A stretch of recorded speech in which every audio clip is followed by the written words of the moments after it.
Hi Pangga! This is Rochelle, ang babaeng gagawin ng lahat sa ngalan ng salapi. At eto nga naman, may panibagong ganap na naman tayo dito sa ating Barrio Hall, Char. Lagi na lang Barrio Hall yung content ko, Char. Wala kasi ibang content kasi maulan, andito si Wilma. At kahit nga andito si Wilma, andito sila, Char. Para nga ito doon sa mga batang 0 to 15 years old, basta may PhilHealth daw yung magulang ng bata, tapos nakabeneficiary yung bata, magkakaroon sila ng libreng salamin. Parang anti-rad lang yata yung mga salamin. At meron din naman para sa mga malalaki. Pero yung sa mga malalaki may bayad na. Pero free yung check-up ng mata nila. Pero yung sa bata talaga, yung priority talaga nila, yung mga mabigyan ng libreng salamin yung mga bata. Kasi di ba yung mga bata ngayon, ang hilig na nila manood ng TV at saka parang cellphone. Parang yun na yung mga kaligayahan ng mga bata ngayon eh. Wala na yung dati na yung kaligayahan ng bata yung makapaglaro sa labas. Ngayon yung kaligayahan ng bata na cellphone tsaka TV na eh, di ba?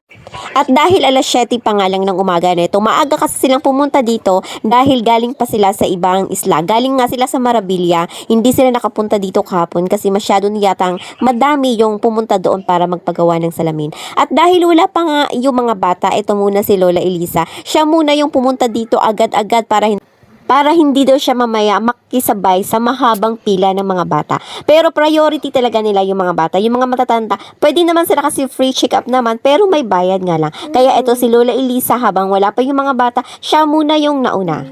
May bayad nga yung mga matatanda, pero hindi naman kalakihan yung bayad. Parang kayang-kaya naman ng mga bulsa nyo. Char, affordable lang naman.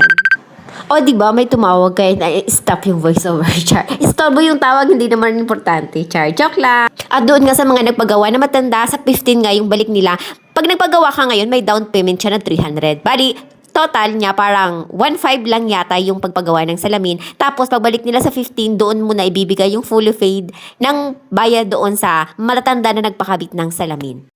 Yung time na nagvo-voice over ako neto, wala na sila dito sa Barrio Hall namin. Maaga nga silang umuwi. Dapat kinabukasan pa sila uuwi. Pero ngayon maaga silang umuwi kasi iba talaga yung panahon dito. Tapos may parating pa daw. Bukas pa lang daw magla-landfall yung bagyo. Kaya nagmamadali na sila na makabalik sa city. Kasi nga ilang araw na silang stranded. Parang 2 araw yatang silang stranded sa San Isidro. Tapos 2 araw naman sa Marabilia. Tapos may stranded pa sila dito. Kaya nagmamadali na nga sila. Baka abutan sila ng kay tagal-tagal dito sa isla na marami pa daw silang gagawin. Kaya yung mga hindi nakapagpasukat ng salamin, yung mga bata na hindi nabigyan, babalik pa naman daw sila, mag-antay na lang daw. Kasi ngayon talaga nagkataon talaga na masama talaga yung panahon. Kaya parang hindi nila naubos yung isang araw sa mga magpapagawa pa ng salamin. Kaya mag-antay-antay lang po kayo, babalik naman po sila.